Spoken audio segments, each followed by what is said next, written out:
नमस्कार विद्यार्थी मित्रांनो, मी ज्योती काटवे तुम्हा सर्वांचं अगदी मनापासून स्वागत करते आजच्या आपल्या व्हिडिओमध्ये।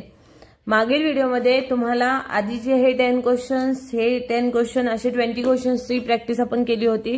आजच्या व्हिडिओमध्ये 21 पासून 30 पर्यंतच्या या क्वेश्चन्सची आपण प्रॅक्टिस करणार आहोत अबॅकस टूलवर। त्याचबरोबर फिंगर्सवर कॅल्क्युलेशन कसे केले जातात हे सुद्धा मी आजच्या व्हिडिओमध्ये तुम्हाला दाखवणार आहे। तर व्हिडिओ पूर्ण पहा। त्याचबरोबर जर पहिल्यांदा तुम्ही व्हिडिओ पाहत असाल तर प्लीज चॅनलला सबस्क्राइब करायला विसरू नका आणि खाली जो बेल आयकॉन दिलाय तो सुद्धा प्रेस करा, जेणेकरून जे पण मी व्हिडिओज रोजच्या रोज अपलोड करते त्याचं लगेचच नोटिफिकेशन तुम्हाला मिळत राहील।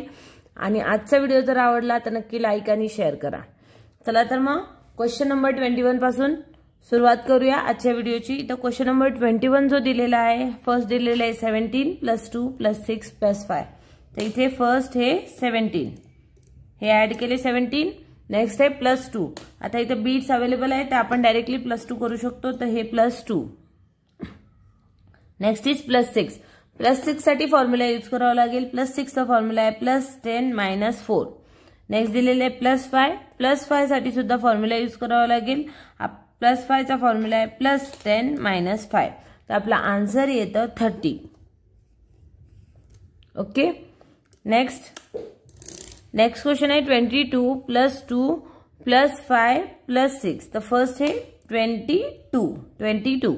नेक्स्ट है +2, तो हे +2 डायरेक्टली +2 करणार। नेक्स्ट दिलेले +6, +6 साठी फॉर्म्युला यूज होईल +10 - 4, +10 - 4। नेक्स्ट इज +5, +5 साठी फॉर्म्युला यूज करायची गरज नाहीये, इथं बीट्स आहेत तर डायरेक्टली इथं +5 करणार आपण। तर आपला आन्सर येतं 35। ओके, नेक्स्ट क्वेश्चन दिलेला आहे 72 + 9 - 1 + 6। तर फर्स्ट हे 70 आणि हे 2, 72 + 9। तर +9 साठी फॉर्म्युला यूज करावा लागेल। +9 चा फॉर्म्युला आहे +10 - 1। ओके, नेक्स्ट आता -1 करायचे तर आपण डायरेक्टली -1 करू शकतो, कारण बीट्स आहेत इथे ऑलरेडी। नेक्स्ट आहे +6। तर +6 चा फॉर्म्युला आहे +6 चा फॉर्म्युला यूज करायची गरज नाहीये, इथे डायरेक्टली आपण +6 करू शकतो। तर हे करणार आपण +6। तर आपला आन्सर येतं 86। ओके, नेक्स्ट क्वेश्चन आहे 27 + 2 + 6 + 4। फर्स्ट 20, तर हे 20 आणि हे 7, 27। ओके, नेक्स्ट आहे +2, तर डायरेक्टली हे +2 करणार। नेक्स्ट दिलेला आहे +6, तर +6 साठी फॉर्म्युला यूज करावा लागेल +10 - 4, +10 - 4। नेक्स्ट आहे +4, तर हे +4 डायरेक्टली करणार। तर आपला आन्सर येतं 39। ओके, नेक्स्ट क्वेश्चन आहे 51 + 7 + 7 + 4। तर हे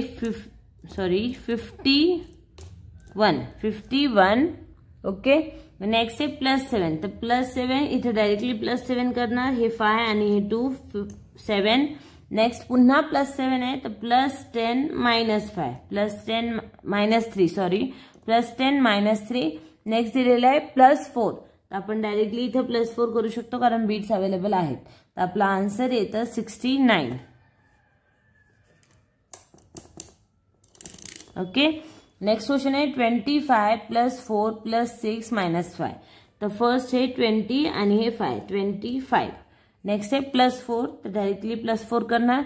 नेक्स्ट दिलेला आहे +6, तर +6 साठी फॉर्म्युला यूज करावा लागेल कारण बीट्स अवेलेबल नाहीये। तर हे +10 - 4, +10 - 4। नेक्स्ट इज -5, तर डायरेक्टली -5 करणार। तर आपला आन्सर येतं 30। ओके, नेक्स्ट क्वेश्चन है 37 + 2 + 3 + 5। तर फर्स्ट हे 30 आणि हे 7, 37। नेक्स्ट इज +2, तर डायरेक्टली +2 करू शकतो आपण। नेक्स्ट दिलेलं आहे +3, +3 चा फॉर्म्युला आहे +10 - 7, +10 - 7। हे ऑपोजिट आहे +7 चा। +7 असेल तर फॉर्म्युला असतो +10 - 3 आणि +3 असेल तर फॉर्म्युला असतो +10 - 7। ओके, नेक्स्ट दिलेले आहे +5, तर +5 आपण डायरेक्टली करू शकतो कारण आपल्याकडे इथे बीट्स अवेलेबल आहेत, तर इथे डायरेक्ट करणार +5। तर आपला आन्सर येतं 47। ओके, नेक्स्ट क्वेश्चन है 28 प्लस 8 प्लस -5 प्लस 3.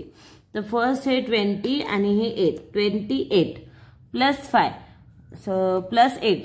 प्लस 8 साठी फॉर्म्युला यूज करावा लागेल. प्लस 8 चा फॉर्म्युला आहे प्लस 10 -2. प्लस 10 -2. नेक्स्ट इज -5, तर डायरेक्टली आपण -5 करणार. नेक्स्ट इज प्लस 3, तर हे प्लस 3.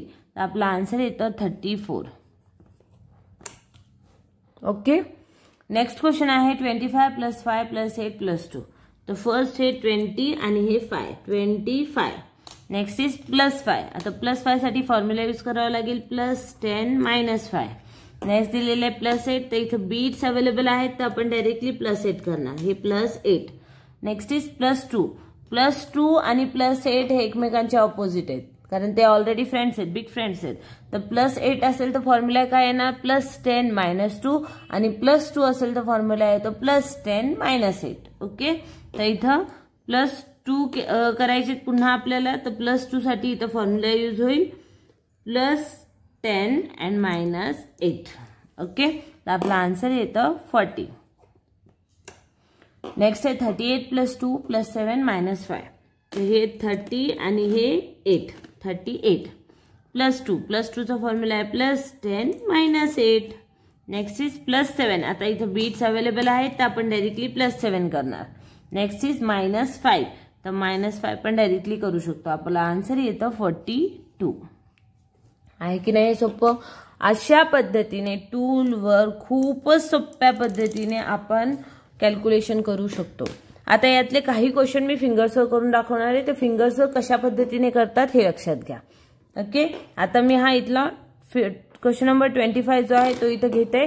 तर लक्ष द्या हे फिंगर्सवर कसे करायचे. फर्स्ट दिलेले 51. तर 51 साठी 5 मीन्स 10 साठी आपण यूज करणार आहे. 10 साठी ही लेफ्ट हँड आणि युनिट साठी यूज करणार आहे राईट हँड. तर इथे दिलेले आहे 51. तर हे 50 साठी हे 5 खाली घेणार. हे 5 इंडेक्स फिंगरने 5 खाली घेणार आणि 1 थंब फिंगरने वर घेणार. तर हे आले 51. नेक्स्ट दिलेले आहे 7. तर ऑलरेडी इथं 9 बीट्स असतात बरोबर, 9 नंबर पर्यंत. तर 7 साठी काय करतात? 5 ऍड करतात आणि 2 पुन्हा 2 बीट्स खाली घेणार. म्हणजे इथं आले 8 आणि इथं आला 1. ओके. नेक्स्ट पुन्हा 7 ऍड करायचे. तर आता 7 ऍड करण्यासाठी इथं बीट्स आहेत का आपल्याकडं? नाहीये. तर आपण काय करणार? ऍट 10 आणि लेस 3. म्हणजे खालचे जे 3 आहे त्याला लेस करा पुन्हा. बरोबर 8 होते, वरचा 5 आणि खाली 3 होते. तर 3 मी लेस केले आणि वरती 5 राहिला आणि इथला हा 50 आणि इथला 1 एवढे राहिले. ओके. आता पुन्हा प्लस 4 करायचे. तर प्लस 4 साठी खालचे पूर्ण 4 एकत्र ऍड करणं. हे प्लस 4 म्हणजे हे झाले माझे 9. ओके. हे 9 झाले पूर्ण आणि इथले हे 50 आणि इथला 1 म्हणजे आला आपला आन्सर 69. जे मी आता फिंगर्सवर अशा पद्धतीने तुम्हाला करून दाखवलं, हे फिंगर्सवर व्हिज्युअलाइज करतात विद्यार्थी. जेव्हा कॅल्क्युलेशन करतात ना फिंगर्सवर अशा पद्धतीने ते व्हिज्युअलाइज करत असतात. ओके. आता नेक्स्ट क्वेश्चन मी पुन्हा एक क्वेश्चन घेते. आता हा आपण क्वेश्चन नंबर 28 घेऊया. ओके. इथे दिलेलं आहे 28. तर 20 साठी 1 2 हे 20 आणि 5 6 7 8 28. ओके. आता प्लस 8 करायचं. आता बीट्स अवेलेबल आहेत का आपल्याकडे? पुन्हा नाहीये. तर प्लस 8 साठी पुन्हा एक 10 ऍड करणार आणि लेस 2 करणार. आता इथे 8 होते म्हणजे वरचा 5 आणि खाली 3 होते. तर इथले 2 मी मायनस केले. तर इथे 6 राहिले. हे आपल्याला लक्षात ठेवायचं आहे. असं नाही की विसरून जाणार. लक्षात ठेवणं खूप महत्वाचं आहे. नेक्स्ट आहे -5. तर -5 साठी -5 केले हे डायरेक्टली. आता आपल्याकडे इथे एक बीट आहे ऑलरेडी. सगळे बीट्स आपण वर नाही घेतलेत किंवा सगळे खाली नाही घेतले. इथे एक बीट आहे राईट हँड साईडला म्हणजे युनिट बीट्स मध्ये आणि इथे आपल्याकडे किती आहे? 3 आहे. ओके. आता पुन्हा आपल्याला 3 ऍड करायचे. तर 1 2 3 हे झाले पूर्ण. तर आपला आन्सर काय आहे? तर इथले 3 आणि इथले 4 म्हणजे इथले 3 लेफ्ट हँडचे 3 म्हणजे किती? 30 आणि राईट हँडचे 3 म्हणजे किती? 3च. त्याला 3च म्हणणार आणि आधीचा 1 होता. ओके. तर हे झाले 34. तर आपला आन्सर येईल 34. तर अशा पद्धतीने हे कॅल्क्युलेशन केलं जातं फिंगर्सवर. विद्यार्थी अशा पद्धतीने व्हिज्युअलाइज करतात की जे पण टूलवर आपण केलेलं आहे, टूलवर जे पण बीट्स वर खाली आपण जे काही केलेलं आहे, कोणती बीट्स वर घेतली कोणती बीट्स खाली घेतली हे ते व्हिज्युअलाइज करताना डोळ्यांसमोर आणतात आणि मग ते आन्सर देतात फिंगर्सवर कॅल्क्युलेशन करताना. शक्यतो कॅल्क्युलेशन करताना राईट हँड साइडमध्ये राईट हँड फिंगर्स राईट हँडमध्ये आपल्याला अशा पद्धतीने पेन्सिल पकडणं गरजेचं आहे। जर तुम्ही अशा पद्धतीने पेन्सिल पकडून करत असाल तर काय होतं, इझिली तुम्हाला करता येईल। लेफ्ट हँड साईडलाही जर तुम्ही पकडून करत असाल तर वेल अँड गुड, कारण काय होतं, जेव्हा आपण कॅल्क्युलेशन करतो ना तेव्हा आपण कुठेतरी आहे ना आपले फिंगर्स निघतात, मीन्स बाहेर आपण सैल सोडून टाकतो।